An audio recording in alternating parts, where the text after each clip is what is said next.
Tak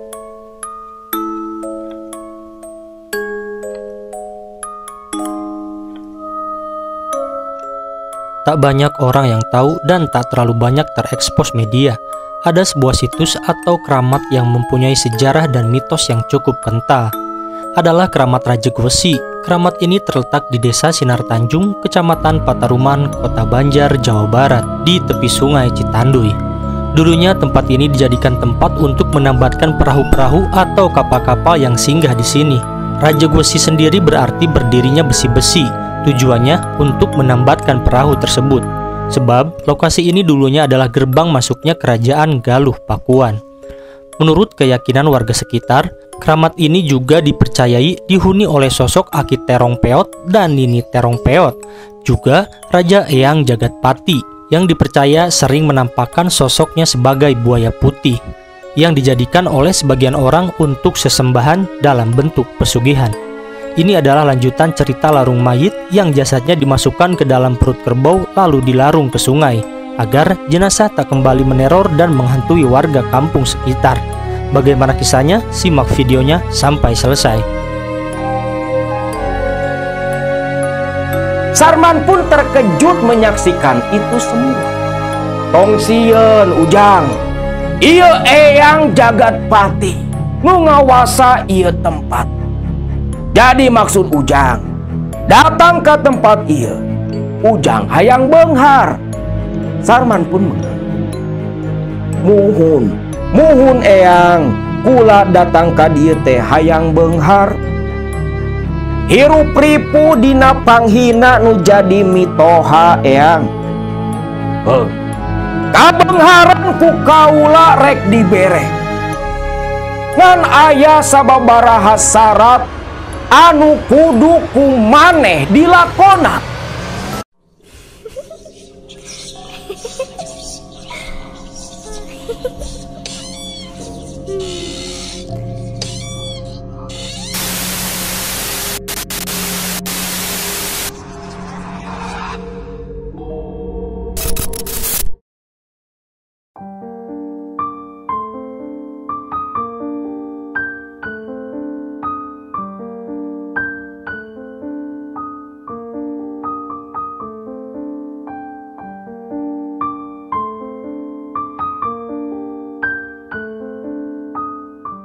Assalamualaikum warahmatullahi wabarakatuh. Cerita kali ini adalah lanjutan dari kisah ajab jenazah pelaku pesugihan si Juragan Sarman, yang waktu itu jenazahnya pasca 7 hari kematian sering kembali ke rumah Halimah istrinya. Dalam kisah larung mayit, Akang belum sempat menceritakan asal-usul pesugihan yang dianut oleh Sarman. Sekaligus baru sepintas Akang menceritakan prosesi larung mayit yang dimasukkan ke dalam perut kerbau.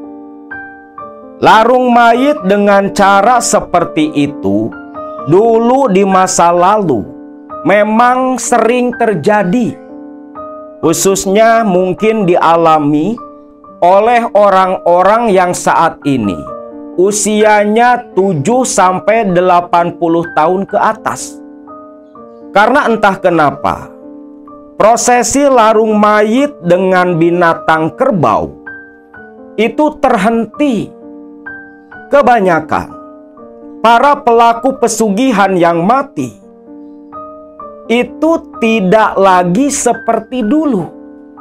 Entahlah, misteri dari hal itu sampai saat ini Akang sendiri belum bisa membuka dengan pasti. Yang jelas, pada waktu itu kisah tentang Juragan Sarman ternyata ada juga terjadi di daerah lain yang pernah dimuat di salah satu majalah hidayah yang ceritanya hampir serupa. Prosesinya dilarung ke dalam perut kerbau. Waktu itu, selepas jenazah si Juragan Sarman kembali dikebumikan, Asep dan kawan-kawan disuruh membangun tenda menunggui kuburannya Juragan Sarman. Sedangkan di rumah, Halimah dan Ajengan Marjuki didatangi seorang tamu misterius yang ternyata bernama Koswara dan mengaku sebagai sahabat karibnya Sarman.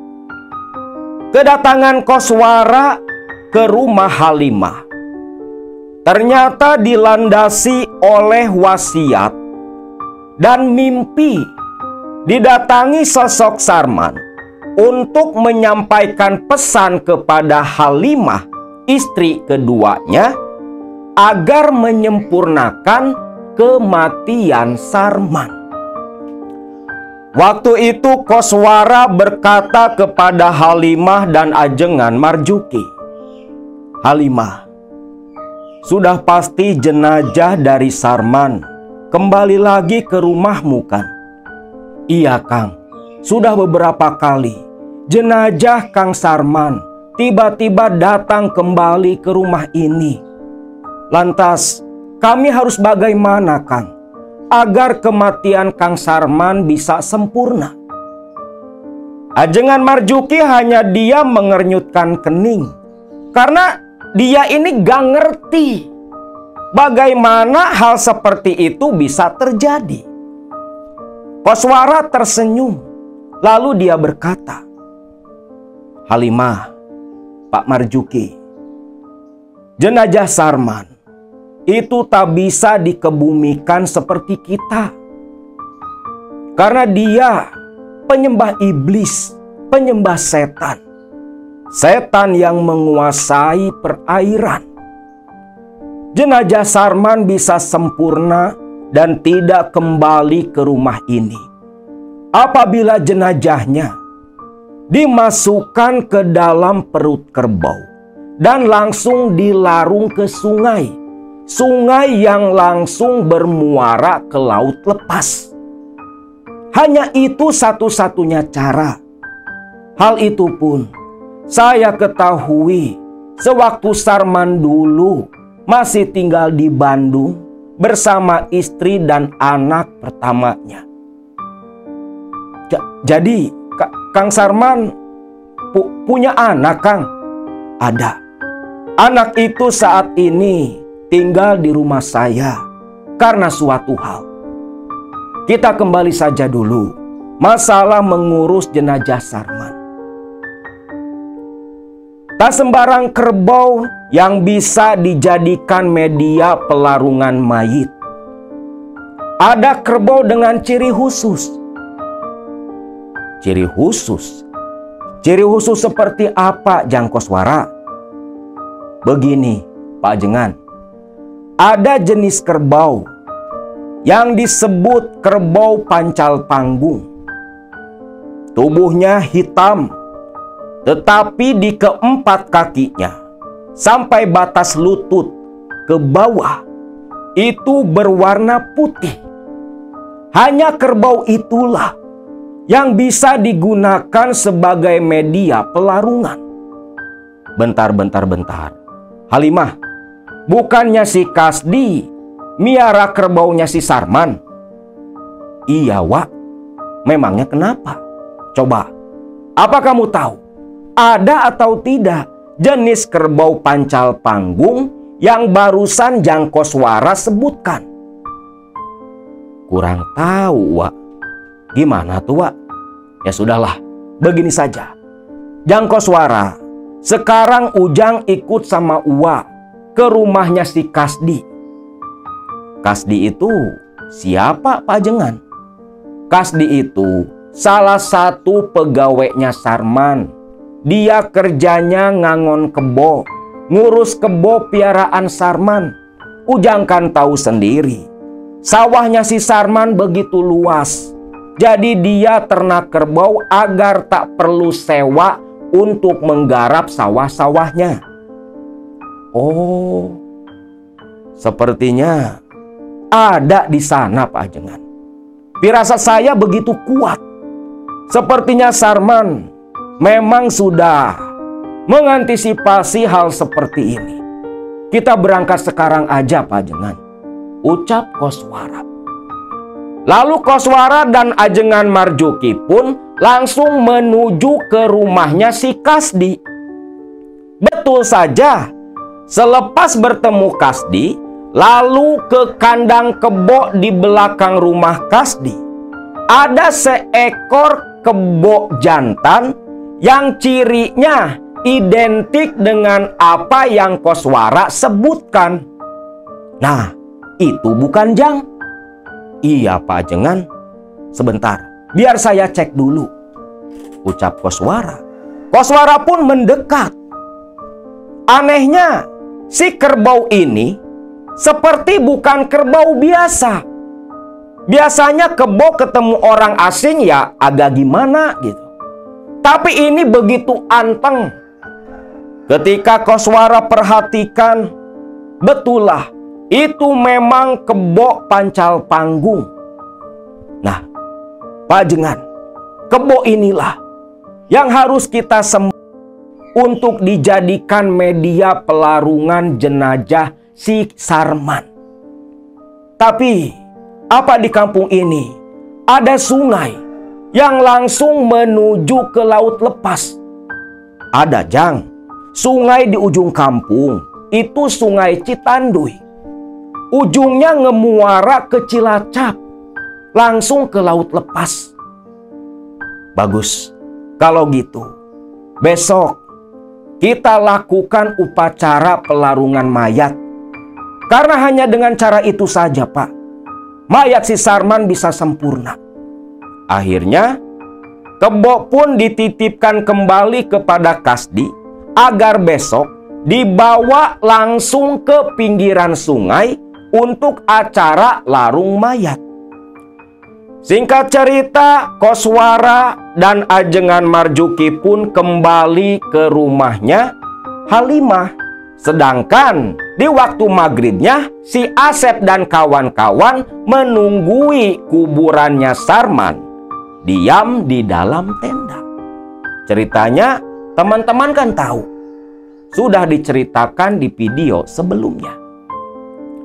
Singkat cerita, keesokan paginya Asep dan kawan-kawan lari pontang-panting selepas semalaman diganggu oleh berbagai setan di kuburan. Lari pontang-panting menuju ke rumah Halimah karena Ajengan Marjuki berada di sana. Di situ pula Asep, Pepen, dan yang lain dikenalkan kepada Koswara, sahabatnya Sarman. Singkatnya di situ Koswara pun menjelaskan apa-apa saja yang harus dilakukan dan disediakan. Untungnya semalam perkara sesaji dan sejenisnya Ajengan Marjukilah yang mengurus. Maka saat itu pun diiringi warga kampung Watu Gajah, Koswara dan Marjuki beserta Halimah langsung menuju ke pemakaman. Yang anehnya, jenazah si Sarman sudah tergeletak di samping tenda di kuburannya Sarman. Jenazah keluar sendiri. Entah bagaimana, semua orang pun tak paham. Kebo berikut jenazah pun diusung dan dituntun menuju ke pinggiran sungai Citanduy waktu itu. Setibanya di lokasi yang sudah ditentukan, jenazah si Sarman diletakkan dalam keranda darurat. Sesaji yang sudah ditata begitu rapi, total ada 7 nampan, diletakkan sejajar. Lalu Koswara pun memulai ritual. Beberapa dupa dia bakar dan ditancapkan, lalu duduk bersila, memejamkan mata, seolah Koswara sedang melakukan semedi. Selepas selesai, Koswara meminta Ajengan Marjuki untuk langsung menyembelih kerbau pancal panggung itu. Dibantu Asep dan yang lain, kerbau pun digulingkan. Yang anehnya nih, kebo nggak ngelawan. Selepas kerbau disembelih, darah memancar berwarna merah. Kerbau pun mati. Lalu Koswara meminta Asep membedah perut si kerbau. Lalu semua jeroannya dikeluarkan sampai bersih. Selepas itu, sambil menahan takut dan rasa jijik, Asep dan kawan-kawan menggotong jenazah Juragan Sarman, dimasukkan ke dalam perut kerbau dalam posisi meringkuk. Tentunya jenazah yang sudah busuk, baunya membuat semua orang mual dan muntah. Namun, selepas jenazah diringkukkan di dalam perut kerbau, beberapa botol minyak wangi Koswara buka dan disiramkan ke dalam. Lalu dengan tali tambang kecil, perut kerbau pun kembali dikaput, dirapatkan kembali. Selepas itu, Koswara pun turun ke bawah sungai, ke pinggiran, di mana permukaan pinggiran sungai itu berbatu. Air sebenarnya tidak deras, karena waktu itu kan musim kemarau. Bahkan hujan yang turun di Watu Gajah pun ternyata tak turun di daerah lain. Selepas Koswara turun ke bawah, satu persatu nampan sesaji pun diturunkan. Lalu selepas semua sesaji ada di samping Koswara, kebo pun digulingkan, tepat berhenti di samping Koswara, seperti ada sesuatu yang menahan agar kerbau tidak langsung hanyut ke sungai. Di situ Koswara kembali melakukan ritual, membuka sebotol minyak misik hitam, lalu ditaburkan ke sekujur permukaan tubuh kerbau. Suasana pun berubah menjadi mencekam, yang padahal waktu itu masih siang. Matahari pun begitu terang.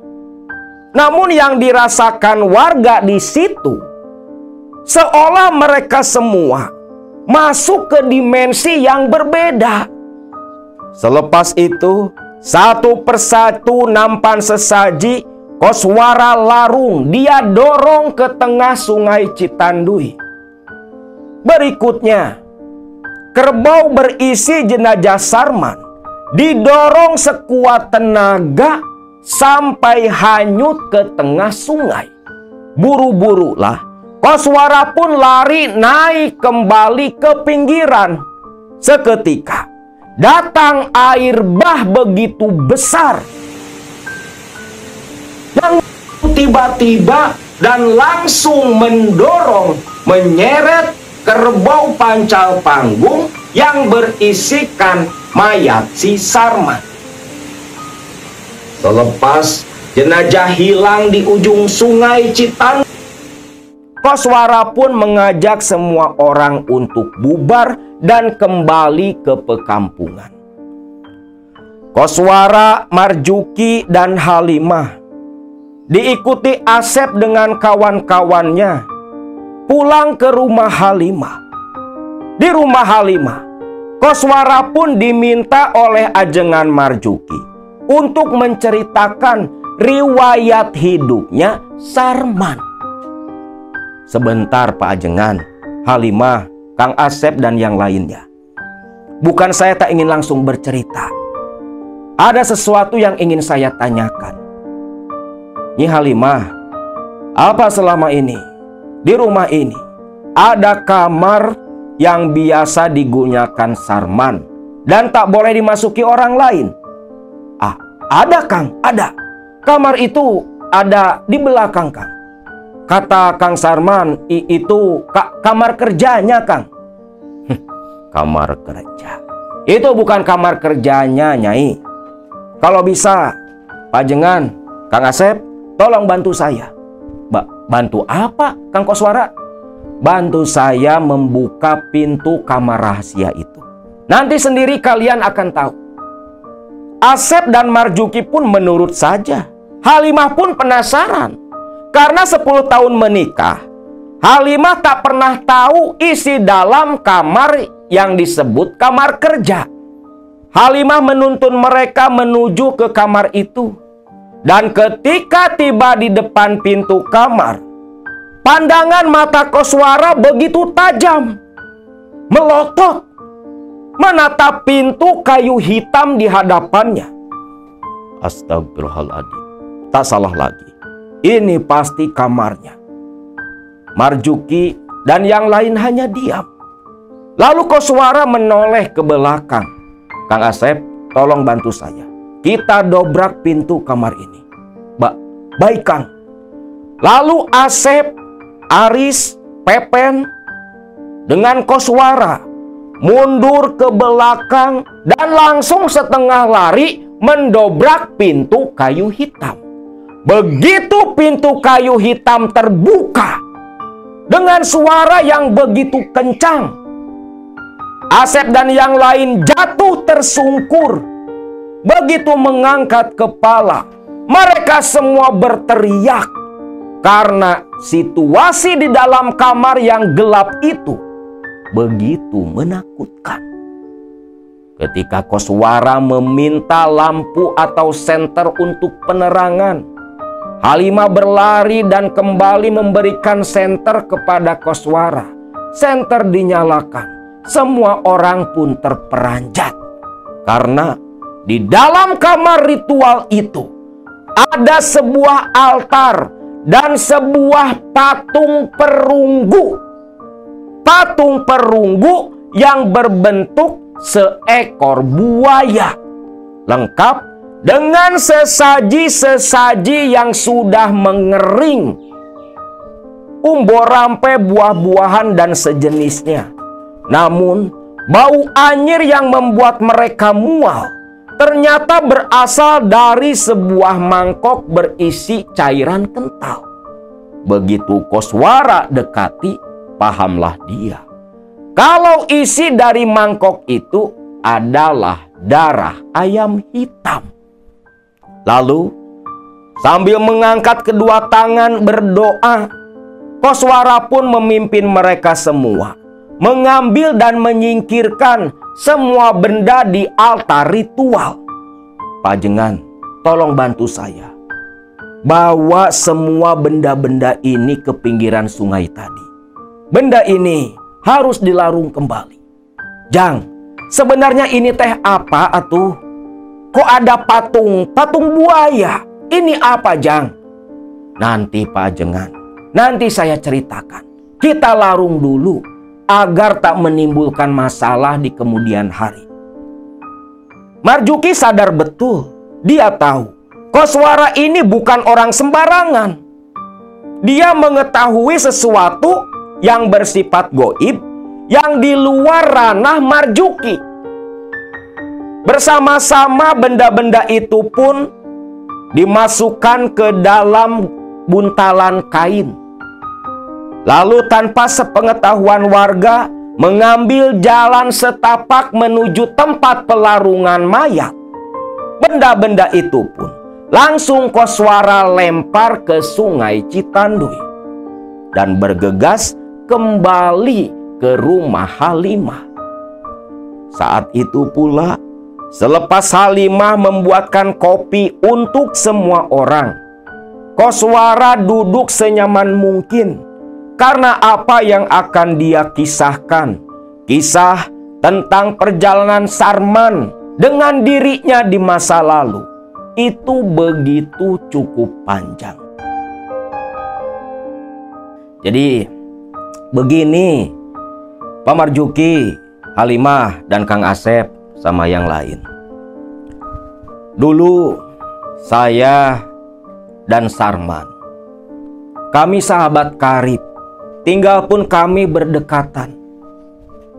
Jadi menurut Koswara, Sarman dan Koswara itu dulu lahir dan tinggal di sebuah perkampungan di Sukabumi, Jawa Barat.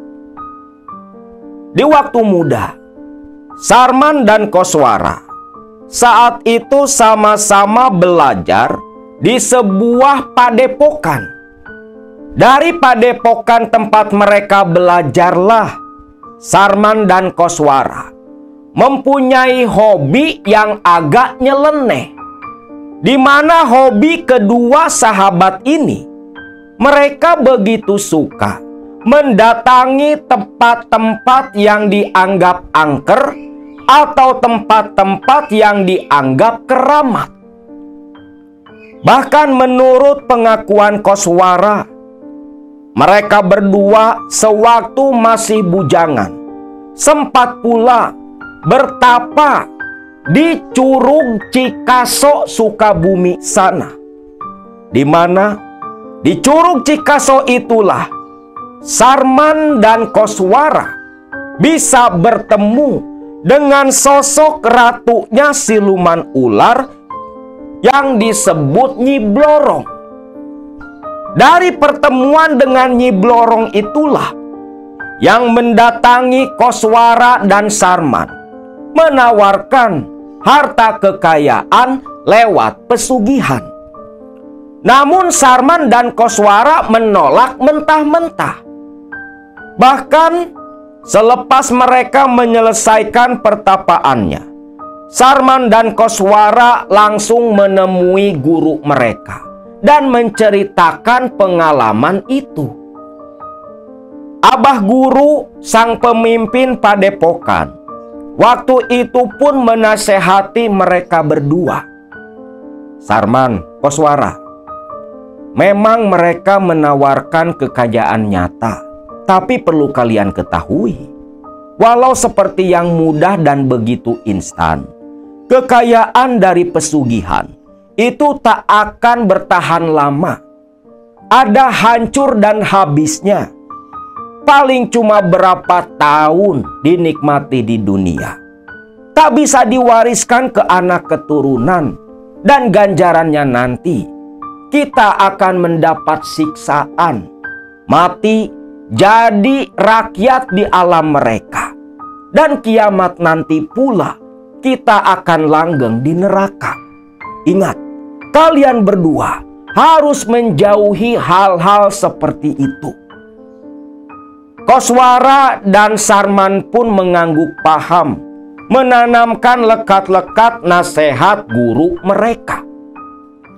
Sampai akhirnya beberapa tahun kemudian, setelah seringnya mereka berpetualang, menyambangi keramat demi keramat, gunung demi gunung, sungai demi sungai, hutan demi hutan, mereka datangi, walaupun tak ada apapun yang mereka dapatkan. Tapi itu sudah jadi bentuk suatu kesenangan untuk Sarman dan Koswara. Lalu begitu mereka berdua semakin beranjak dewasa, usia sudah mapan untuk berumah tangga, Koswara menikah dengan seorang perempuan yang masih tinggal satu desa dengan mereka. Sedangkan Sarman, dia menikahi seorang perempuan yang berasal dari Bandung yang bernama Anita.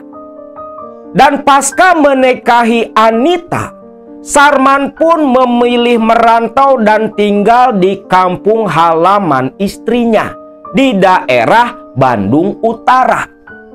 Agak dekatlah kampungnya Sarman dengan Sungai Cikapundung. Nah, semenjak Sarman merantau di Bandung, tinggal bersama Anita, hanya sempat beberapa kali Koswara bertemu, itu pun ketika Sarman datang menjenguk ibu dan bapaknya.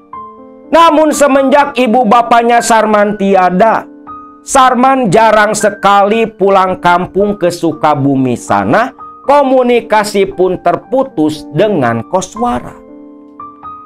Sampai singkat ceritanya, satu ketika, saat itu Koswara baru pulang dari sawah, sampai ke rumah sekitar tengah hari.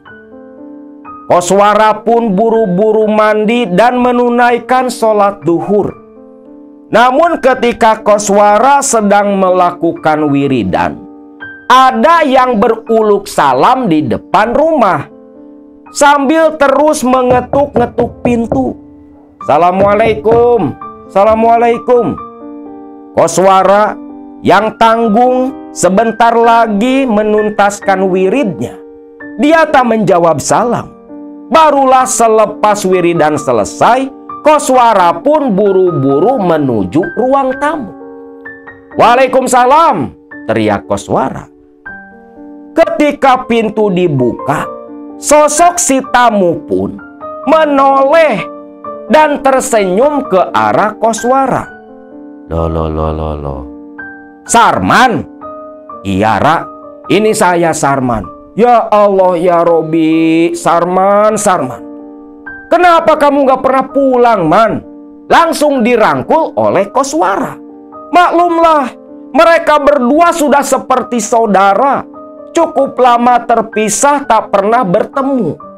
Sarman pun dibawa masuk oleh koswara ke dalam.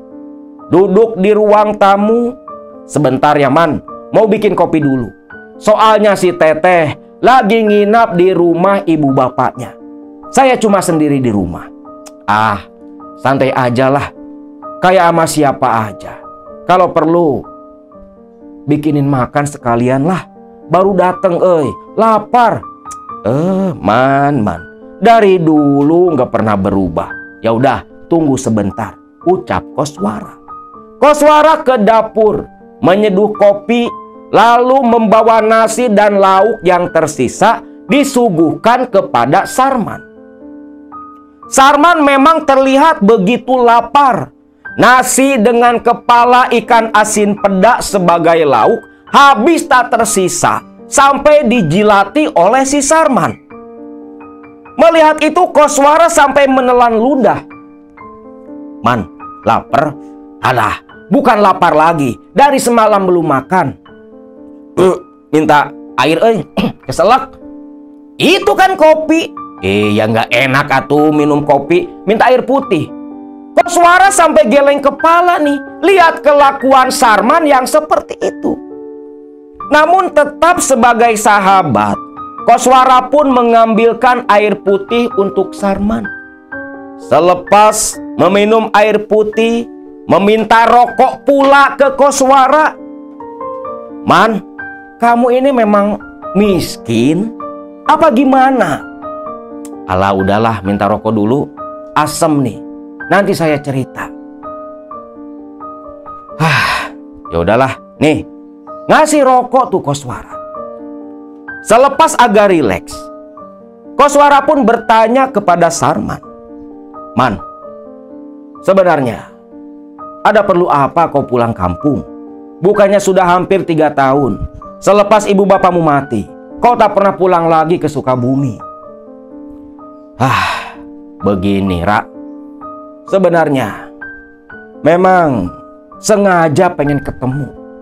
Mau ngajak kamu. Ngajak kemana, Man? Saya mau ngajak kamu ziarah. Ziarah buat apa lagi, Man? Kita ini dah tua loh. Dah punya bini, dah punya anak. Hal seperti itu sudah tak perlu lagi kita lakukan. Lebih baik fokus saja. Kerja, nyari duit, bahagiain anak sama istri.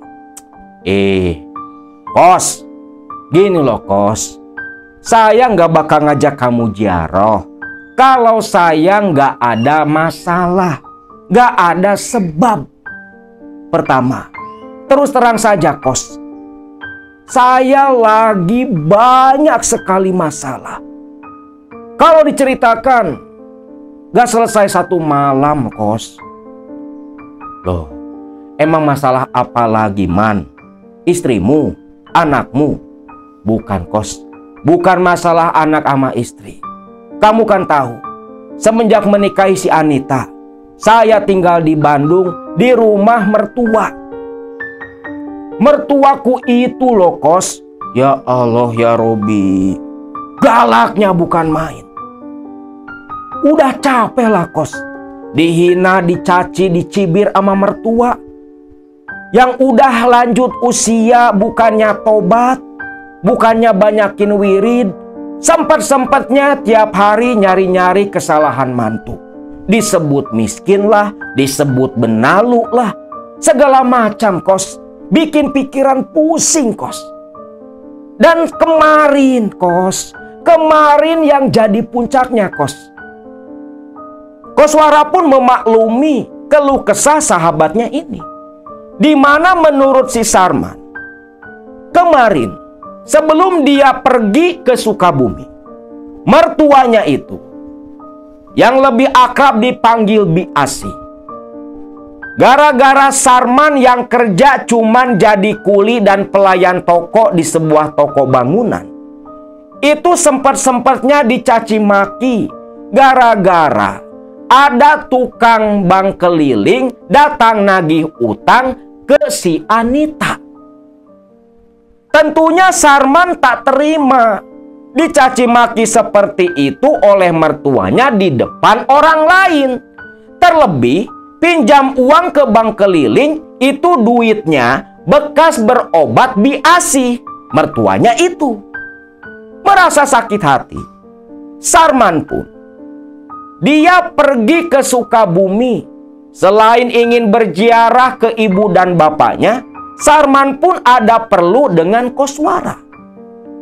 Di mana Sarman bercerita kepada Koswara kalau beberapa waktu lalu Sarman dia mimpi bertemu dengan guru mereka sewaktu belajar di Padepokan.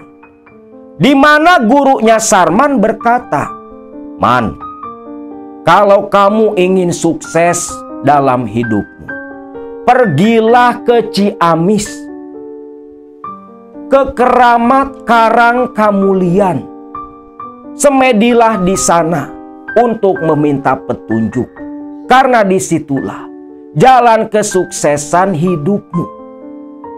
Nah, itu kos, saya mimpi ditemuin Abah Guru, nyuruh saya pergi ke Ciamis ke Karang Kamulian, karena katanya di situ saya bakal dapat petunjuk untuk merubah nasib agar bisa sukses. Koswara pun termenung mendengar cerita mimpinya Sarman, karena dia nggak nyangka di antara sekian murid, Sarmanlah yang didatangi oleh almarhum guru mereka yang baru setahun lalu meninggal dunia. Ya sudahlah, kalau memang itu perintah almarhum Abah Guru, saya siap ngantar kamu. Cuman paling besok aja, Man. Soalnya si Teteh kan belum pulang. Kita tunggu si Teteh pulang dulu. Sarman pun mengangguk saja. Hari itu pun Sarman menginap di rumahnya Koswara. Singkat cerita, keesokan paginya, dua sekawan ini, dua sahabat yang sudah seperti saudara, setelah diberi izin oleh istri Koswara, mereka berdua langsung pergi menuju ke Ciamis sana. Perjalanan ke Ciamis hampir memakan 1 hari lamanya, mengendarai beberapa kendaraan umum, sampai terakhir mereka menumpang ke truk pasir yang langsung menurunkan mereka di depan Cagar Budaya, situs kerajaan Galuh di masa lalu, Karang Kamulian. Turun di sana mereka berdua begitu kelelahan, lantas masuk ke area situs Karang Kamulian yang saat itu belum dibangun seperti Karang Kamulian yang sekarang. Di tempat itu, Sarman dan Koswara bertanya ke beberapa orang yang ada di sana tentang keberadaan pengurus atau juru kunci situs Karang Kamulian. Warga di situ pun mengarahkan Sarman untuk menemui Abah Kurdi yang merupakan juru kunci. Berdasarkan arahan dari warga, Sarman dan Koswara bergegas menuju rumah Abah Kurdi yang tepat berada di seberang Karang Kamulian. Bertanya ke para tetangga yang ada di situ, Sarman pun diantarkan langsung ke rumah Abah Kurdi. Sesampainya di sana, Sarman dan Koswara bertemu Abah Kurdi diterima dengan begitu ramah. Disuguhi singkong rebus dan ubi bakar. Mereka berdua begitu menikmati suguhan Abah Kurdi karena sepanjang perjalanan mereka tak makan apa-apa. Selepas menikmati suguhan, Sarman pun langsung mengutarakan maksud tujuannya datang ke Karang Kamulian. Sarman pun cerita perihal mimpi didatangi sang guru yang sudah tiada. Mendengar itu semua, Abah Kurdi pun mengangguk paham. Lantas Abah Kurdi berkata, "Kalau seperti itu, begini saja. Nanti selepas maghrib, akan Abah antar kalian berdua ke Karang Kamulian untuk melakukan semedi yang menurut Abah lokasinya nanti ditentukan selepas kita datang berziarah di tempat pangcalikan." Tempat pangcalikan? Tempat apa itu, Bah? Tempat pangcalikan itu adalah tempat singgasananya Eyang Prabu, Sang Hyang Permana Cipta, Raja Galuh di masa lalu. Untuk meminta petunjuk harus kemana Jang Sarman nanti. Sarman pun hanya mangguk-mangguk. Karena waktu masih panjang, Sarman dan Koswara pun memilih menumpang istirahat terlebih dulu di rumah Abah Kurdi sebelum nanti malam mereka bareng-bareng datang ke tempat keramat. Singkat cerita, selepas sholat maghrib berjamaah di rumah Abah Kurdi, Abah Kurdi memimpin mereka berdua menuju situs Karang Kamulian. Namun sebelum ke pangcalikan, Abah Kurdi mengajak Sarman dan Koswara ke Cikahuripan untuk melakukan penyucian diri, melakukan mandi di sumur Kahuripan. Sarman dan Koswara hanya mengikuti saja arahan Abah Kurdi selaku juru kunci. Begitu sampai di tempat pemandian Cikahuripan, Sarman dan Koswara disuruh mandi di sana. Mandi seperti layaknya mandi besar selepas berhubungan badan dengan pasangan. Setelah mandi, tanpa mengeringkan tubuh, mereka berdua langsung mengenakan pakaian, lalu mengikuti Abah Kurdi ke situs pangcalikan. Disitulah Abah Kurdi pun melakukan ritual bertawasul, berkontak batin dengan sosok yang disebut Sang Hyang Permana Cipta, meminta wangsit harus kemana kedua tamunya itu. Cukup lama mereka bertiga di lokasi itu. Namun Koswara mengalami pengalaman yang cukup aneh. Ketika duduk di belakang Abah Kurdi, Koswara mendengar suara nyaring puluhan monyet yang memang menghuni daerah Karang Kamulian. Dan ketika Koswara sedikit memicingkan mata, tepat di depan Abah Kurdi sudah berdiri sesosok monyet berbulu putih, tinggi besar seperti manusia. Dan yang satu lagi, berdiri pula sesosok lutung dengan ukuran tubuh yang sama, bulunya hitam begitu legam. duduk berdampingan di kanan dan kiri, tepat di depan Abah Kurdi. Kaget akan penglihatannya, Koswara pun buru-buru menutup matanya. Selepas Abah Kurdi selesai, Koswara dan Sarman bangun, keluar dari area pangcalikan sambil berjalan. Koswara pun cerita akan dua sosok yang dia lihat. Oh, Jang Koswara lihat.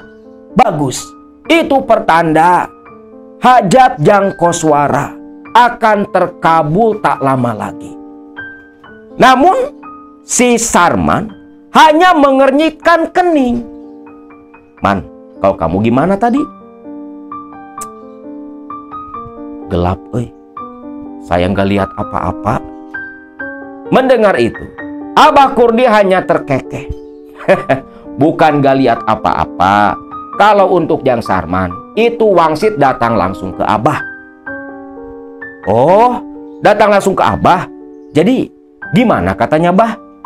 Menurut wangsit yang datang ke Abah, Jang Sarman harus semedi di Patimuan.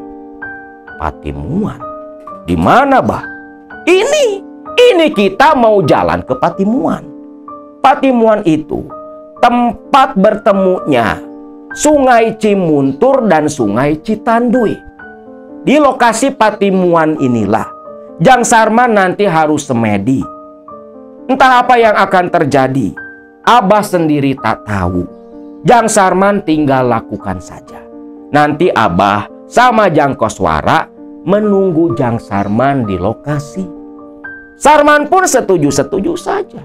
Apalagi kalau itu memang wangsit yang datang ke Abah Kurdi. Mereka bertiga terus berjalan dalam kegelapan.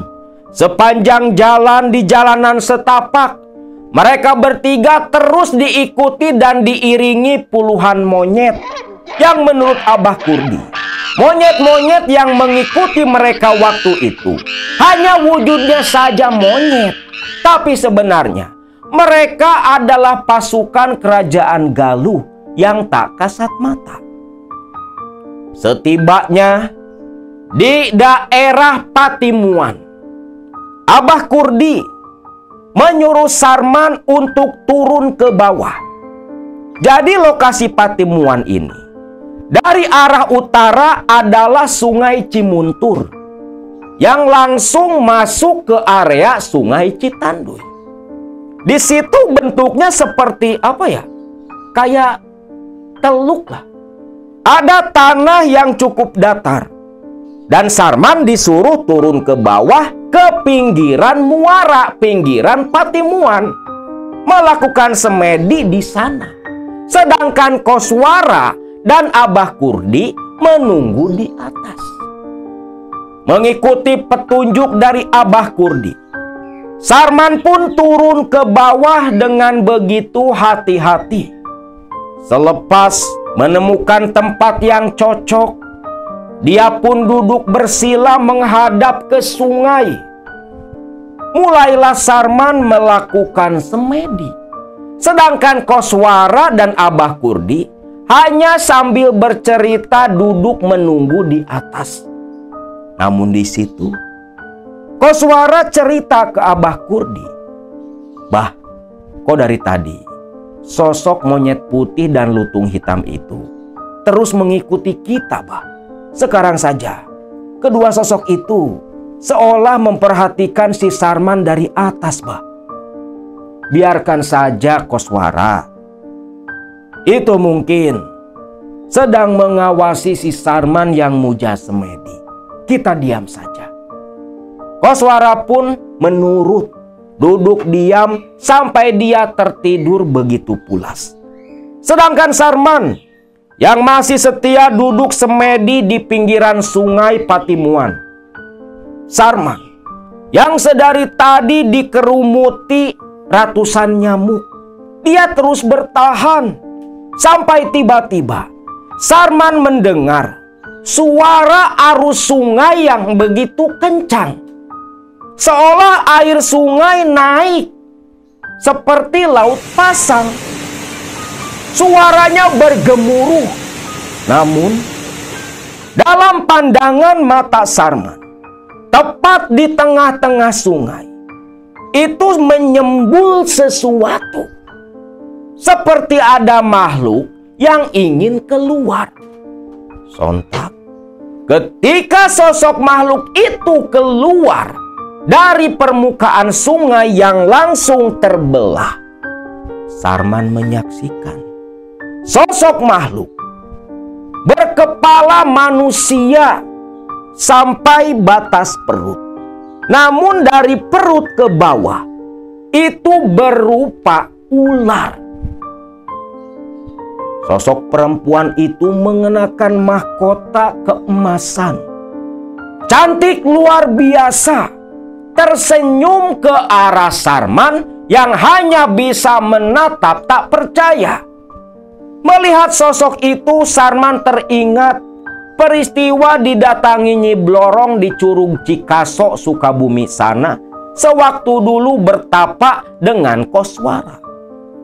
Sosok itu pun terbang mendekat ke arah Sarman, yang langsung ketika tiba di depan Sarman, wujudnya berubah menjadi manusia.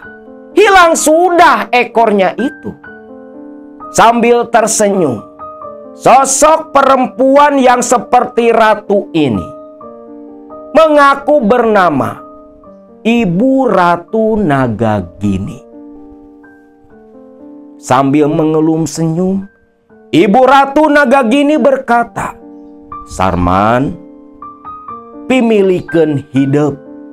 Lain di dia, tapi pimilikeun hidup. Aya di Rajeg Wesi. Moal kapanggih lamun hidup neangan di tempat ieu. Ngomong kasih Kurdi, bejakeun. Cek ibu, tuduhkeun di mana karamat Rajeg Wesi. Maneh kudu indit sorangan ka tempat eta, pikeun nepungan sosok anu bakal mereka bengharan ka maneh, Sarman," ucap sosok Ibu Ratu Nagagini yang berkata kepada Sarman dalam bahasa Sunda, yang maknanya, Ibu Ratu Naga ini bilang kepada Sarman kalau di Karangkamulian itu tak ada rizki untuk Sarman.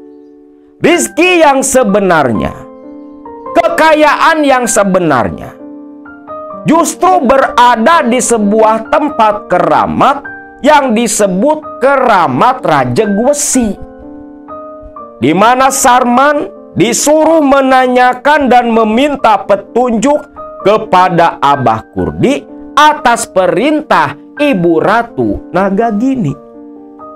Dan selepas memberikan pesan itu, Ibu Ratu Nagagini kembali terbang dan langsung masuk ke permukaan air, dan raib menghilang begitu saja. Ketika Sarman membuka mata, ternyata hari sudah terang. Buru-burulah Sarman setengah lari naik ke atas, menemui Abah Kurdi. Tergopoh-gopoh dia bercerita tentang pesan dari Ibu Ratu Nagagini. Selepas bertemu dengan Abah Kurdi, Sarman tergopoh-gopoh dia bercerita, "Bah, Abah, tadi malam bah, saya ditemuin sama Ibu Ratu Nagagini." "Nanti kita cerita di rumah saja. Abah sudah lapar."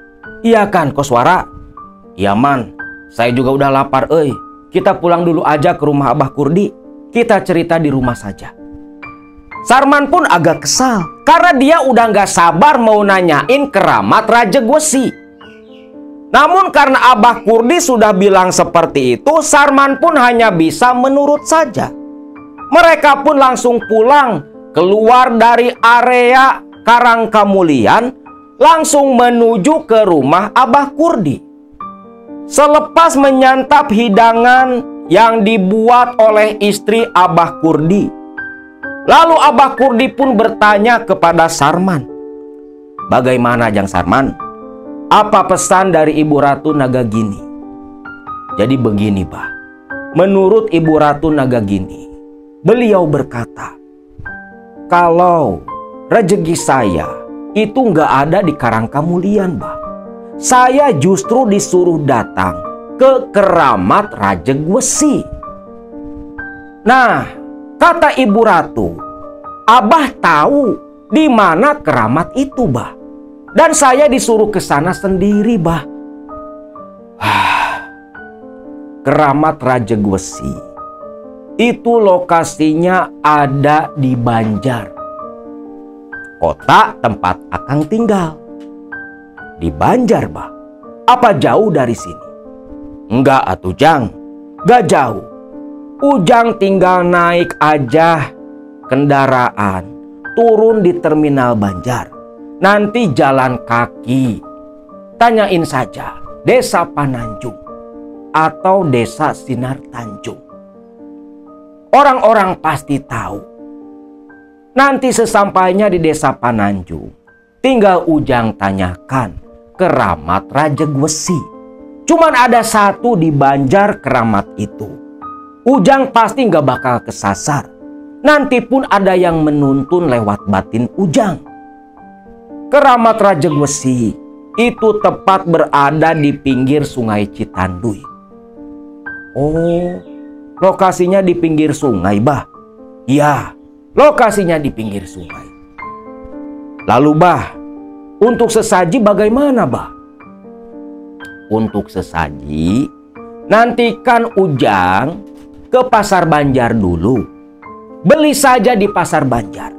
Ingat, untuk ritual di keramat Rajegwesi, Ujang harus membawa ayam hitam, ayam kampung, untuk pelengkap sesaji di sana. Lalu Abah Kurdi pun menceritakan sepintas tentang keramat Rajegwesi, atau lebih akrab juga dipanggil keramat Rajagosi. Di mana menurut Abah Kurdi, dulu di masa lalu di zaman Kerajaan Galuh, Sungai Citanduy adalah rute transportasi. Selain rute darat, pusat perdagangan dan kota Banjar adalah sebuah pelabuhan. Lokasi keramat Rajegwesi itu adalah tempat peristirahatan raja ketika melakukan perjalanan. Namun, ketika di masa penjajahan, lokasi itu pun menjadi markas tentara Belanda. Disebut Rajegwesi itu karena ada patok besi yang tertancap sekitar 12 meter. Namun keberadaan patok besi itu sekarang ini sudah tak ada, karena abrasi di pinggiran Sungai Citanduy ditambah dengan meletusnya Gunung Galunggung tertimpa oleh pasir. Jadi sudah tidak terlihat lagi. Dan perlu kamu ketahui, Jang Sarman, di keramat Rajegwesi, pintu gerbang gaib dijaga oleh 2 orang yang disebut Aki Terong Peot dan Nini Terong Peot. Sedangkan penguasa tempat keramat itu sering disebut dengan nama Eyang Jagadpati, yang kadang mewujudkan diri. Berbentuk sosoknya itu seekor buaya putih. Kadang mewujudkan diri sebagai ular, kadang pula mewujudkan diri sebagai sosok kura-kura raksasa.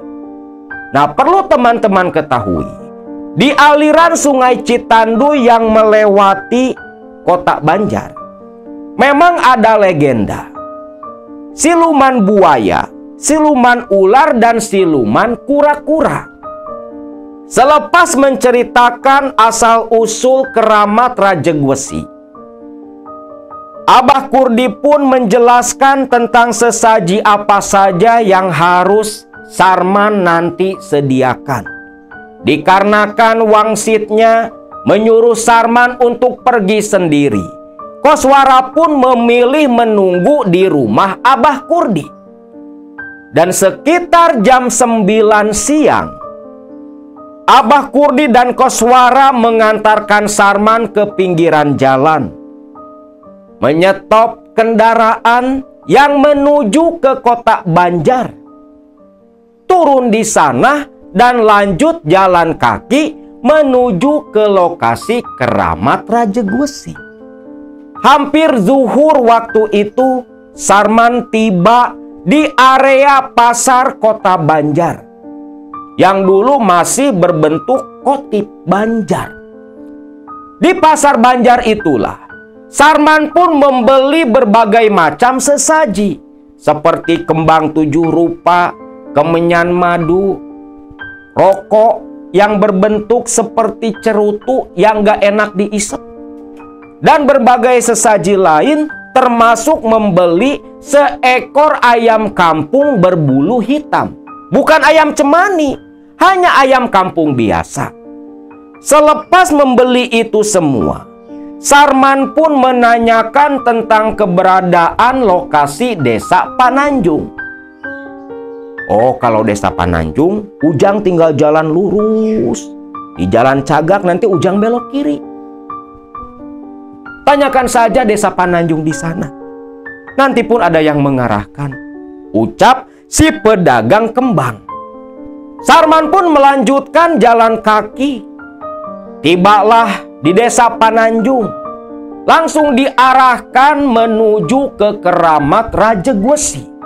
Di mana keramat Rajegwesi ini, itu dulu waktu zamannya Sarman, gak ada yang namanya juru kunci. Jadi tempat itu gak terurus. Kalau sekarang tempat itu sudah masuk cagar budaya. Ada petugas khusus yang ditempatkan oleh pihak pemerintah Kota Banjar. Bahkan katanya mau dibuatkan sebagai tempat wisata religi. Singkat cerita, sesampainya Sarman di keramat Rajegwesi, yang memang keramat itu tepat berada di pinggiran Sungai Citanduy. Keramat itu berupa pohon beringin yang begitu besar, yang usianya sudah ratusan tahun. Di situ pun ada batu yang sepertinya memang pernah dijadikan tempat orang untuk melakukan pertapaan. Namun karena tubuh yang kelelahan, Sarman yang tiba tepat jam 1 siang, dia pun duduk menyandar di bawah pohon beringin, menikmati suara gemericik aliran Sungai Citanduy, hembusan angin sepoi-sepoi, akhirnya membawa Sarman larut dalam tidur yang cukup nyenyak. Dalam tidurnya itu, Sarman bermimpi dibangunkan oleh suara lelaki tua dan kekehan nenek-nenek. Begitu Sarman membuka mata, di hadapannya sudah ada pasangan kakek dan nenek yang tidak Sarman kenali, mengenakan pakaian orang-orang zaman dulu, tersenyum dengan gigi yang sudah tiada, mesem-mesem ke arah si Sarman. Sarman pun bertanya, siapa pasangan itu? Ternyata pasangan itu adalah Aki Terong Peot dan Nini Terong Peot, sosok yang menjadi penjaga gerbang goib keramat Rajegwesi. Kedua sosok itu mengatakan kalau mereka berdua diutus oleh Eyang Rajapati untuk memberitahu Sarman kalau semedi harus dilakukan tepat begitu adzan maghrib berkumandang. Dan selepas itu, kedua sosok makhluk penjaga gerbang gaib ini pun menghilang. Sarman terbangun dari tidur yang tak lama bertepatan dengan suara adzan di kejauhan. Bukannya sholat, Sarman buru-buru membuka kantong kresek, menata sesaji yang sudah dia beli. Ayam kampung yang memang diikat tali, langsung diikatkan ke akar pohon beringin. Sarman pun memulai semedinya, membaca mantra untuk memanggil dan mengundang sosok Eyang Jagatpati agar datang menemui Sarman. Mantra terus Sarman baca berulang-ulang tiada henti, sampai bibir Sarman terasa kaku, lidah terasa keluh. Bacaan mantra mulai pabaliut, tapi Sarman berusaha menenangkan diri. Sebisa-bisa mungkin dia terus bertahan melantunkan mantra yang diajarkan Abah Kurdi. Waktu terus berlalu. Suasana yang tadinya hening, tenang, berubah menjadi begitu mencekam. Tak biasanya, Sarman yang memang begitu sering, entah sudah berapa puluh tempat keramat didatangi sewaktu muda dulu, Sarman tak pernah ada rasa takut. Namun waktu itu, entah kenapa, hawa yang begitu mencekam membuat Sarman bergidik ketakutan. Terlebih ketika Sarman mendengar suara gemuruh air sungai Citandui. Suaranya itu lebih kencang dan menggelegar daripada suara waktu di Patimuan. Bahkan makin lama suara deru air sungai Citandui semakin besar, semakin kencang, sampai Sarman merasa air mulai naik merendam telapak kaki Sarman. Di situ Sarman ketakutan. Waduh, caah ieu mah euy, banjir ini mah. Ini pasti banjir, pikir Sarman. Namun Sarman tak mungkin membatalkan ritualnya. Makin lama, air terasa semakin naik, sampai Sarman kedua tangannya berpegangan ke akar-akar pohon beringin, takut terbawa arus air Citandui yang begitu kencang. Air merendam sampai ke batas leher Sarman. Dalam hati Sarman terus memanggil Eyang Jagatpati, si penguasa keramat Rajegwesi.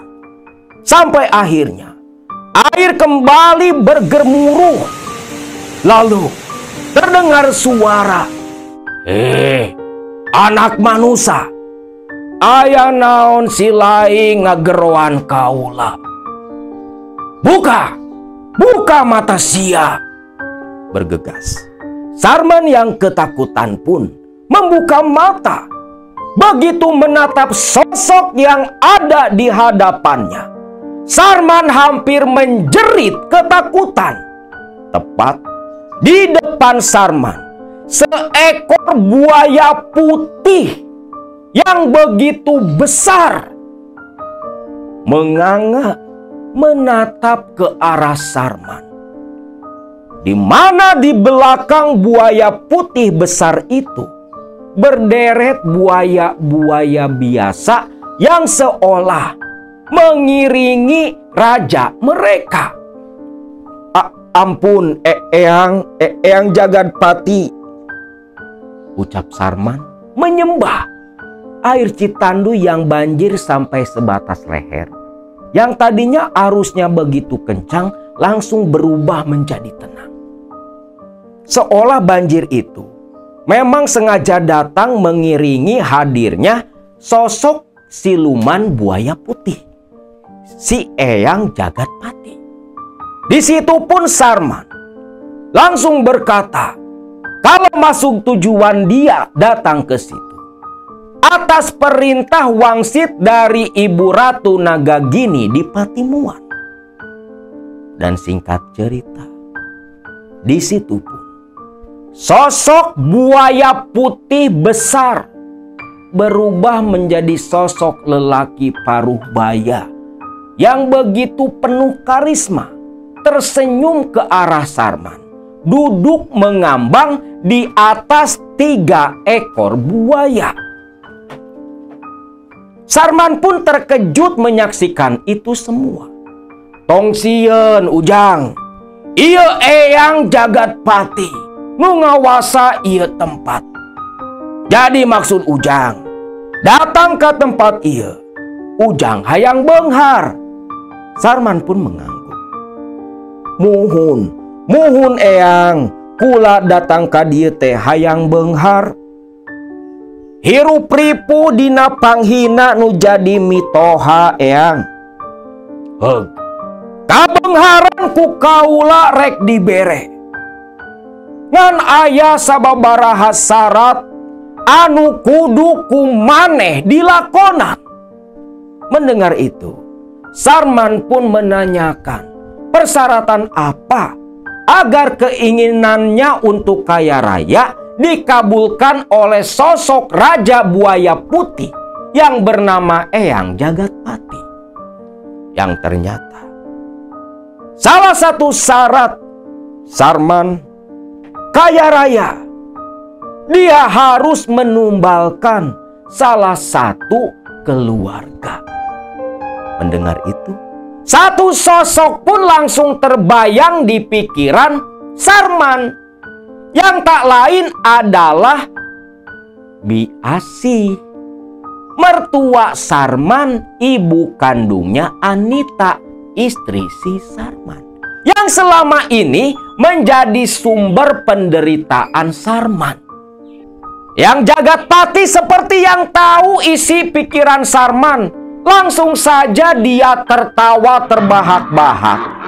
Tawanya yang menggelegar membuat air permukaan sungai Citanduy bergejolak.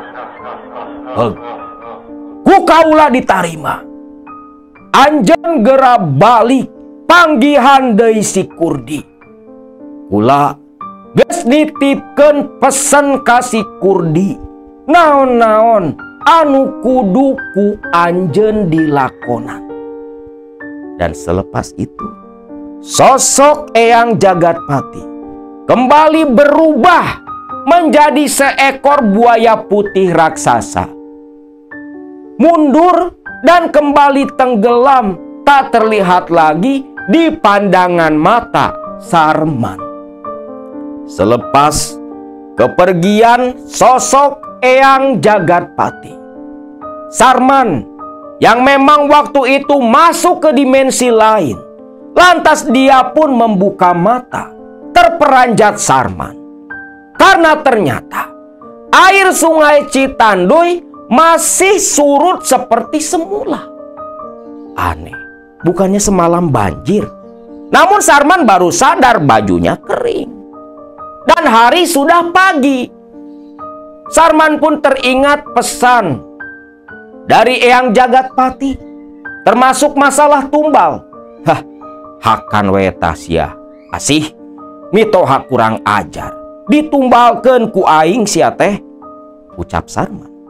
Begitu Sarman mau bebenah, dia pun kaget. Ada patung perunggu berbentuk buaya tergeletak tepat di samping Sarman.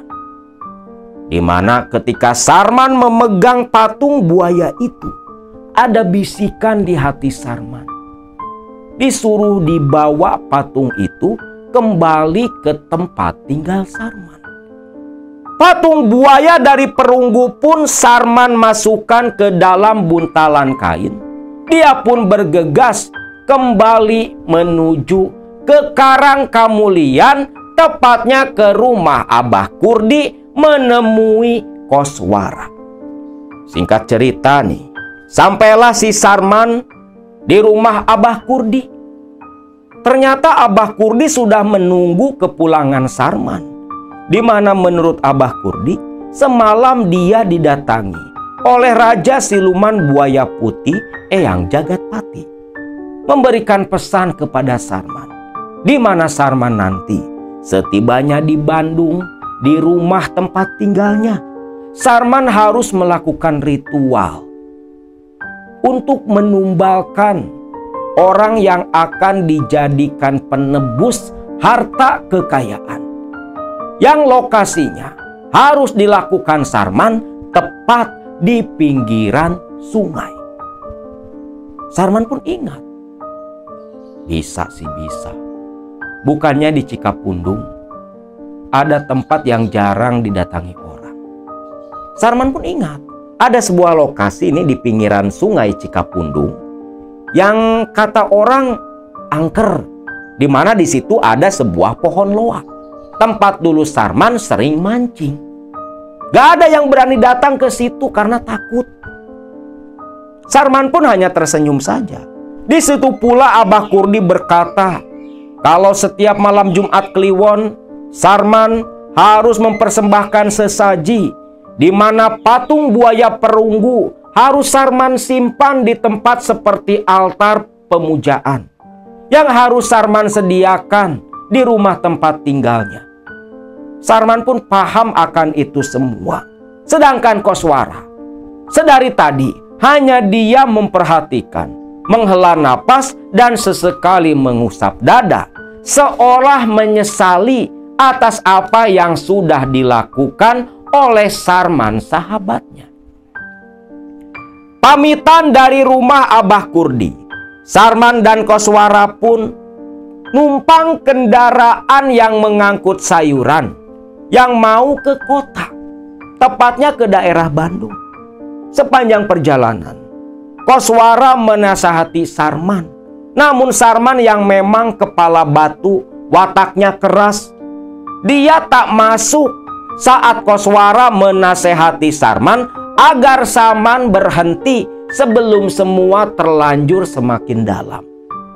Namun Sarman bersikeras kalau dia akan tetap melanjutkan karena sudah tak tahan hidup dalam cacian dan hinaan mertuanya, gara-gara Sarman tidak bisa memberikan kekayaan kepada Anita istrinya. Koswara pun hanya bisa terdiam saja. Lantas setibanya di Bandung, Koswara pamitan ingin lekas pulang ke Sukabumi. Mereka berdua pun terpisah. Sarman menuju ke Bandung Utara, kampung halaman istrinya. Koswara kembali ke Jampang Suradek sana. Walau ketika akan pulang, Koswara kembali menasehati Sarman, tapi Sarman yang keras kepala membuat Koswara hanya bisa terdiam saja. Singkat cerita, setibanya di rumah sang istri, Sarman yang disambut Anita yang waktu itu sedang menggendong Arumi, anak pertama mereka, bertanya, "Loh, Akang teh dari mana?" Kan udah dibilang, Akang teh dari Sukabumi, habis ziarah ke makam si ibu sama si bapak. Cuma Akang teh nginep di rumah Kang Koswara. Maklum atuh Neng, udah 3 tahun Akang teh nggak ketemu sama Kang Koswara. Oh, ya sudah atuh. Si emak di mana? Biasa Kang, si emak mah habis makan ya tidur nyepen di kamar. Kang, nanti kalau si emak ngamuk-ngamuk, jangan Akang tanggapi ya. Loh, emang kenapa lagi Neng? Biasa Kang, si emak dari tadi pagi nanyain Akang, disebut mantu gaguna, mantu tol, mantu go, segala macem lah Kang. Maklumin saja ya Kang, si emak kan udah setengah pikun. Ucap Anita, takut suaminya ini marah kalau nanti bertemu dengan mertua. Sarman yang sudah tahu betul kelakuan mertuanya seperti apa, dia hanya tersenyum kaku. Sewalau dalam hati Sarman berkata, "Tunggu aja, besok kau akan mati." Itu ucapan hati Sarman. Lalu Sarman menyimpan patung buaya perunggu di dalam lemari agar tidak ditemukan oleh istrinya. Sedangkan Sarman malam harinya, sesaji yang sempat dia beli sebelum pulang ke rumah, langsung dia persiapkan. Ayam jantan di dalam kandang di belakang rumah pun Sarman keluarkan. Lantas tengah malam, di mana warga kampung sudah tak ada yang beraktivitas, Sarman berjalan sendiri ke pinggiran sungai Cikapundung. Setibanya di lokasi yang sudah Sarman tentukan, Sarman pun memulai ritual. Memanggil Eyang Jagatpati untuk lekas memberi tumbal persembahan yang disamarkan menjadi seekor ayam hitam, ayam betina milik Sarman. Ada pertanda di sungai Cikapundung, seolah menjadi pertanda akan hadirnya sosok Eyang Jagatpati, di mana permukaan air Cikapundung bergejolak seperti air mendidih mengeluarkan gelembung. Dengan sigap, Sarman langsung menyembelih ayam betina itu. Yang selepas disembelih, ayam pun dilempar. Begitu ayam sampai di atas permukaan air sungai, langsung muncul moncong buaya menangkap ayam itu. Situasi pun kembali tenang. Sarman terdiam menganga, tak percaya. Ternyata siluman buaya itu bisa tiba begitu cepat ke tempat Sarman. Selepas itu, Sarman pun tersenyum. Lalu dia kembali pulang ke rumah. Nah, begitu sampai di rumah, Sarman yang baru saja masuk nutup pintu, lekas berjalan dengan santai menuju ke kamar.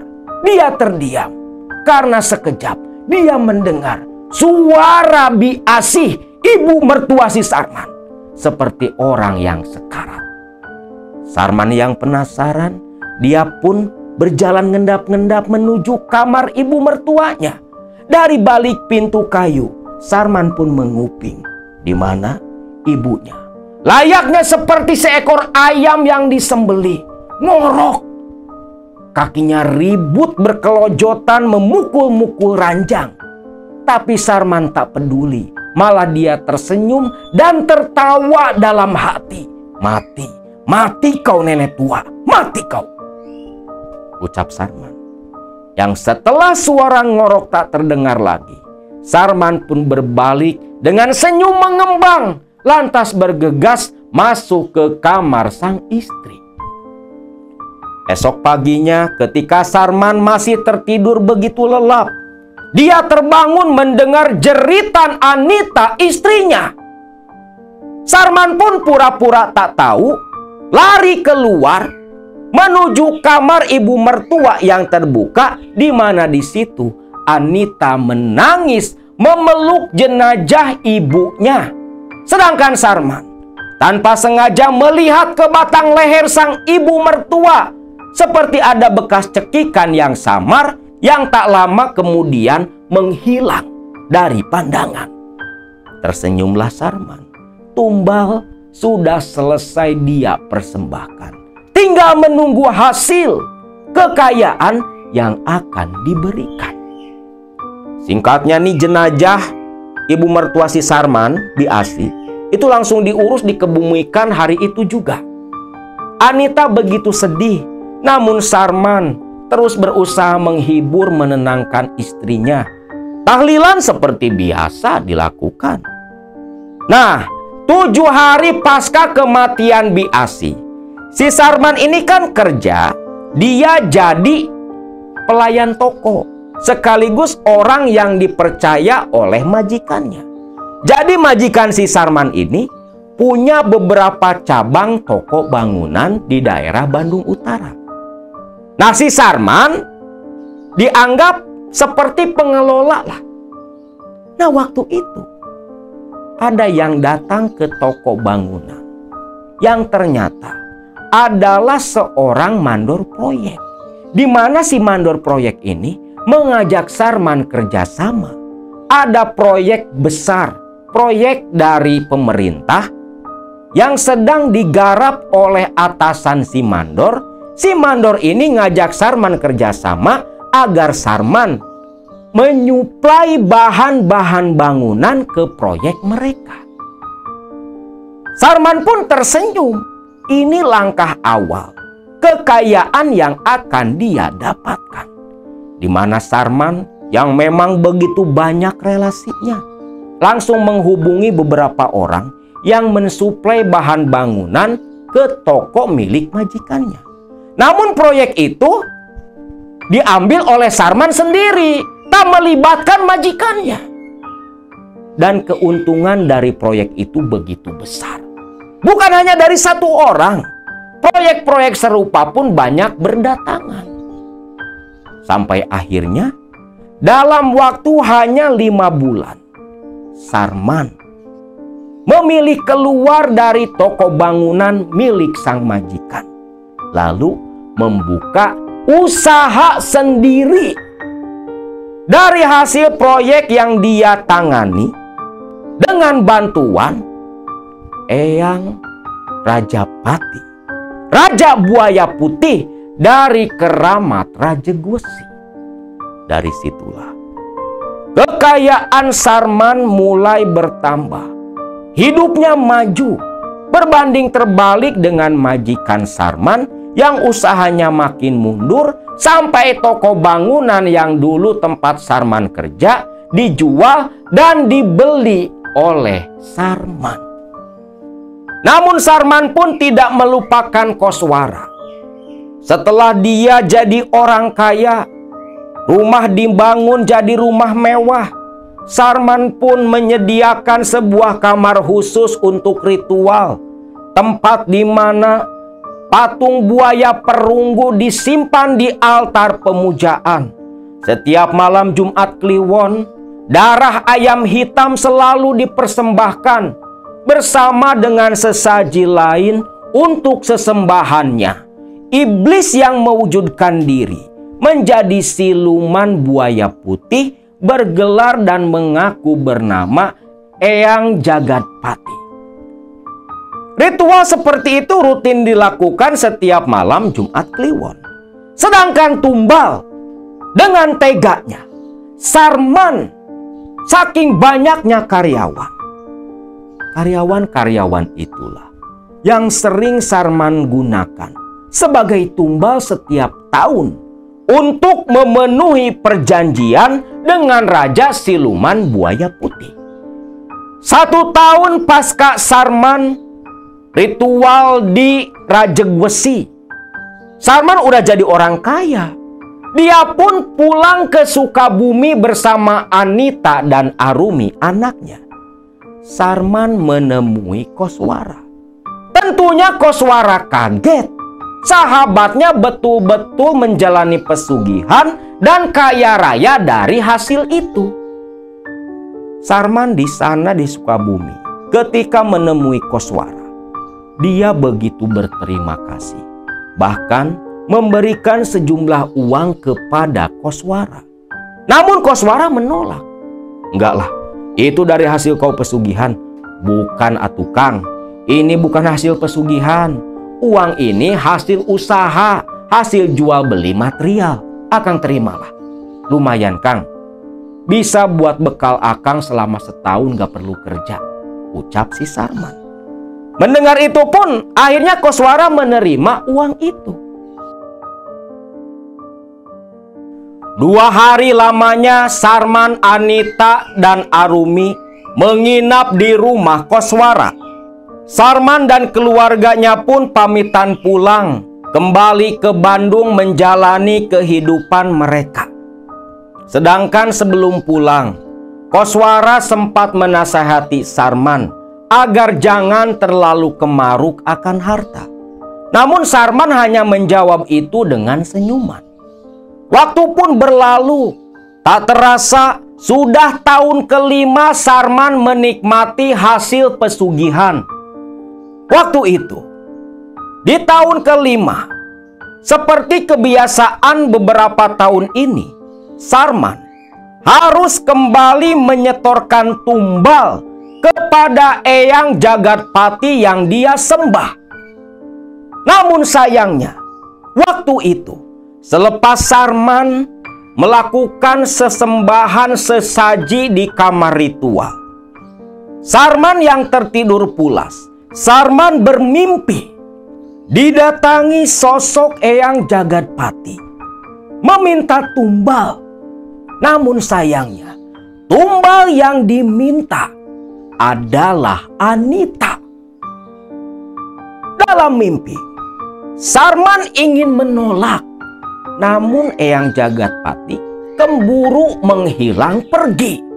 Begitu bangun, Sarman pun gelisah, kebingungan, takut, karena dia nggak mau numbalin istrinya itu. Karena Sarman begitu mencintai Anita. Sarman bingung harus berbuat apa. Sampai akhirnya Sarman ingat kepada sahabatnya Koswara. Hari itu pun Sarman mengendarai mobilnya bergegas ke Sukabumi, meminta saran kepada Koswara, mencari cara agar Anita istrinya tak jadi ditumbalkan. Setibanya di Sukabumi, Koswara kaget melihat Sarman datang. Koswara pun sudah punya firasat karena melihat Sarman seperti orang yang begitu gelisah. Ada apa lagi, Man? Kang, gawat Kang. Gawat pokoknya Kang. Kang Koswara harus bantu saya Kang. Di antara semua murid Abah Guru dulu, Kang Koswara lah murid paling unggul. Saya perlu bantuan Akang. Loh, bantuan apa, Man? Ada masalah apa? Bukannya hidup kamu sudah senang, sudah sukses. Ada apa lagi? Kang, tolong saya Kang. Eyang Jagatpati, si Raja Siluman Buaya Putih itu, dia meminta Anita Kang. Minta Anita jadi tumbal. Astagfirullahaladzim. Man, sudah ku bilang dari dulu. Sudahlah Kang, jangan bahas masa lalu Kang. Sekarang tolonglah Kang, bantu saya untuk membujuk Eyang Jagatpati agar jangan mengambil Anita. Ya sudahlah, tunggu sebentar. Saya mau mandi dulu. Kita sekarang juga ke Bandung, ucap Koswara. Koswara bergegas mandi. Selepas mandi masuk ke kamar berganti pakaian. Lalu menyambar sebuah keris. Keris pemberian almarhum Abah Guru sebelum meninggal dulu.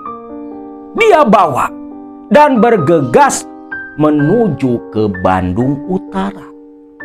Namun sayang, setibanya di tempat tinggal Sarman, ternyata mereka berdua sudah didahului. Anita sudah dalam kondisi tak bernyawa ditangisi Arumi anaknya. Sedang dingajikan oleh keluarga dan para tetangga. Sarman pun hanya bisa terdiam. Kepalanya pening, pandangan gelap. Sarman pun jatuh pingsan. Koswara pun membantu Sarman. Dibantu warga, digotong, dibawa masuk ke dalam. Sarman ditidurkan di dalam kamar. Baru terbangun ketika jenazah Anita sudah dikapankan dan mau disolatkan. Dengan berurai air mata, Sarman pun hanya bisa pasrah mengantarkan jenazah Anita ke pemakaman, diiringi derai air mata dan tangisan Arumi anak mereka. Ada sedikit penyesalan di hati Sarman, namun apa daya, itu sudah jadi ketentuan, resiko bagi Sarman yang sudah menjalani kontrak pesugihan. Malam harinya, selepas tahlilan, warga sudah pada pamitan. hanya ada pembantu di rumah Sarman yang sudah tertidur pula bersama Arumi anaknya. Di situ Koswara mencaci maki Sarman karena Koswara sebenarnya tak terima Anita, istri Sarman, jadi tumbal. Namun Sarman hanya bisa diam. Sudah kubilang, Man, dari dulu, berhenti sebelum kamu masuk terlalu dalam. Sekarang apa? Sekarang istrimu jadi tumbal. Siapa tahu nanti Arumi anakmu, Man. Tapi Sarman hanya bisa diam. Man, aku tahu ambisimu begitu besar untuk kekayaan. Tapi coba kau pikir, bukannya kau mencari harta itu untuk anak dan istrimu? Kalau istrimu sekarang dipinta jadi tumbal, kekayaanmu untuk apa, Man? Di situ Sarman hanya bisa menangis. Melihat itu pun Koswara agak iba. Koswara pun berhenti, hanya menghela napas sambil menggelengkan kepala. Singkat cerita, esoknya Koswara pun pamitan pulang, sambil terus menasehati Sarman agar lekas berhenti mengakhiri perjanjian pesugihan dengan Raja Siluman Buaya Putih. Namun Sarman hanya diam saja. Singkat cerita, di tahun ke-10, 5 tahun pasca kematian Anita. Loh. Man, tumben, ada apa? Kang, tolong. Si Sarman langsung berteriak seperti itu sambil memeluk Koswara. Koswara pun bingung. Istrinya Koswara pun hanya bisa menatap kebingungan. Ada apa yang terjadi kepada Sarman, sahabat suaminya? Mengetahui ada gelagat tak baik, Koswara menyuruh Euis istrinya membawa anak mereka dan Arumi menjauh dari ruang tamu. Selepas mereka pergi, Sarman pun ditanyai oleh Koswara. Di mana di situ? Sarman pun berkata kepada Koswara, kalau di tahun ke-10 itu, Arumilah yang diminta oleh Raja Siluman Buaya. Mendengar itu, Koswara pun naik pitam, melotot dan langsung membentak Sarman. Sudah kubilang, Man, 5 tahun lalu, tapi kau masih membandel. Sekarang apalagi yang harus kita lakukan? Terus terang saja, Sarman, saya tak sanggup untuk menyelesaikan masalah ini. Tolonglah, Kang, tolong. Cari orang pintar yang bisa membantu menyelamatkan Arumi, Kang. Koswara yang memang menyayangi Arumi seperti anaknya sendiri, akhirnya mau tak mau mengalah lagi waktu itu. Koswara ingat kepada Aki Suryo, saudara seperguruan dari guru mereka. Ya sudah, Man, mau bagaimana lagi? Besok kita temuin Aki Suryo. Beliau pasti tahu cara agar Arumi tak bisa diambil oleh mereka. Sarman pun hanya menangis dalam pelukan Koswara. Singkatnya, keesokan paginya itu, mereka berdua menuju ke rumah Aki Suryo, di mana Aki Suryo pun begitu murka selepas tahu si Sarman, salah satu murid saudaranya, malah jadi pelaku pesugihan pemuja iblis. Namun mengetahui niatan si Koswara yang ingin melindungi Arumi, Aki Suryo pun menyanggupi agar Arumi tidak bisa diambil oleh para siluman buaya putih. Maka Aki Suryo pun dibawa ke rumah Koswara, di mana rumah Koswara diruat oleh Aki Suryo, dipasangi benteng goib, dan Arumi diruat pula oleh Aki Suryo. Di mana malam itu Arumi dimandikan oleh Aki Suryo. Bukan hanya dimandikan, rambut Arumi pun dipotong sebagai isyarat memutuskan rantai tumbal yang mengancam Arumi. Dan tak sampai di situ saja. Esoknya, Aki Suryo menyuruh Sarman dan Koswara untuk mengundang para tetangga, mengadakan acara syukuran di mana Arumi diganti nama agar tak bisa ditemukan oleh para siluman buaya. Yang maksudnya Arumi dianggap mati, yang hidup sudah bukan Arumi lagi. Waktu itu Arumi diganti namanya. Arumi berganti nama menjadi Santi. Dan selama Sarman masih menjadi pengikut siluman buaya putih, Santi tak diperbolehkan tinggal lagi bersama Sarman. Walaupun berat, Sarman pun menyanggupi dan menitipkan Santi, anaknya, kepada Koswara. Sedangkan untuk biaya Santi selama tinggal di Sukabumi, Sarman kirim setiap bulannya. Walau sebenarnya uang kiriman dari Sarman tak pernah Koswara gunakan, karena tahu uang itu dari pesugihan.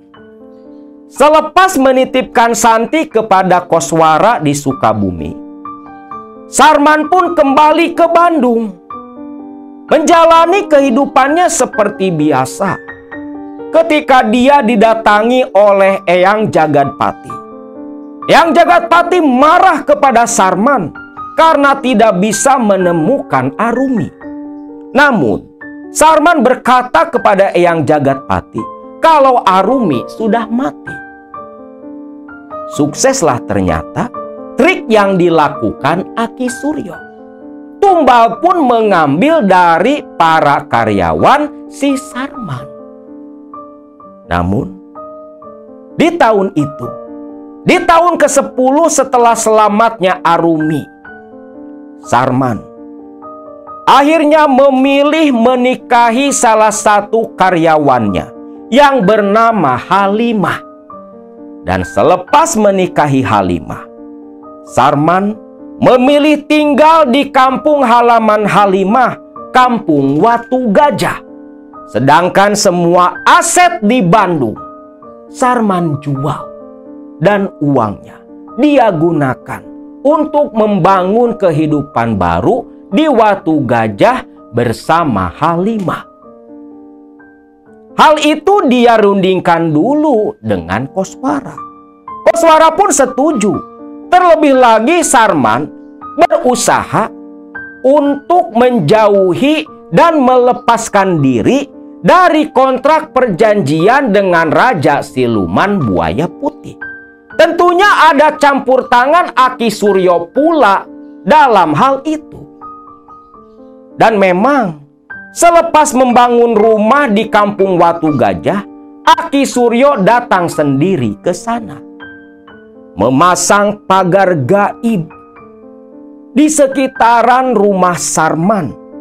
Walau tanpa sepengetahuan Aki Suryo, Sarman tetap melakukan rutinitas pemujaan kepada Raja Siluman Buaya, tetap menyembah patung perunggu. Sedangkan tumbal, Sarman biasanya melakukan dengan cara menebar uang secara sembarangan. Dan uang yang dia tebar itu adalah tanda agar siluman buaya putih mengambil calon tumbal. Sampai akhirnya Sarman pun meninggal dunia. Mendengar itu semua, Halimah begitu syok dan kaget. Ternyata memang betul Sarman suaminya yang sering bertingkah aneh, tak pernah mau diajak ke masjid, tak pernah mau diajak sholat berjamaah, ternyata memang betul-betul seorang penyembah iblis. Ya Allah Kang, lantas sekarang bagaimana nasib Arumi Kang? Jangan panggil Arumi, nama dia Santi. Iya Kang, sekarang bagaimana nasib Santi? Alhamdulillah, Santi saat ini lagi mondok di sebuah pesantren. 1 tahun lagi Santi selesai belajar di pesantren itu. Kang, mau bagaimanapun Santi itu anaknya Kang Sarman. Saya mohon Kang, selepas Santi selesai di pesantren nanti, tolong antarkan dia ke sini. Biarkan saya merawat Santi Kang. Justru hal itulah yang memang jadi tujuannya Koswara. Koswara pun tersenyum dan berjanji selepas Santi selesai mondok akan dia antarkan kepada Halimah. Karena mau bagaimanapun, harta benda yang dimiliki Halimah saat itu adalah warisan untuk Santi. Singkat cerita, selepas menceritakan semua itu, Koswara pun pamitan mau kembali pulang ke Sukabumi. Waktu itu diantar langsung oleh Marjuki, Asep, dan yang lain. Namun ketika di halaman, ada seekor biawak albino menghadang langkah kaki Koswara. Koswara pun menatap ke arah biawak itu. Waktu si Asep mau mukul biawak, sebentar Kang, jangan. Loh, kenapa Kang? Jangan, itu bukan biawak biasa. Sarman, semua sudah kulakukan.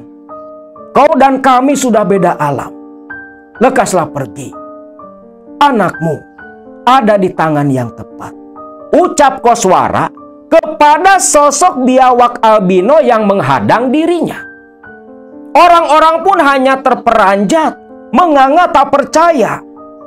Ketika biawak itu berbalik dan menghilang, yakinlah mereka kalau sosok biawak itu adalah jelmaan Juragan Sarman. Pulanglah Koswara ke Sukabumi.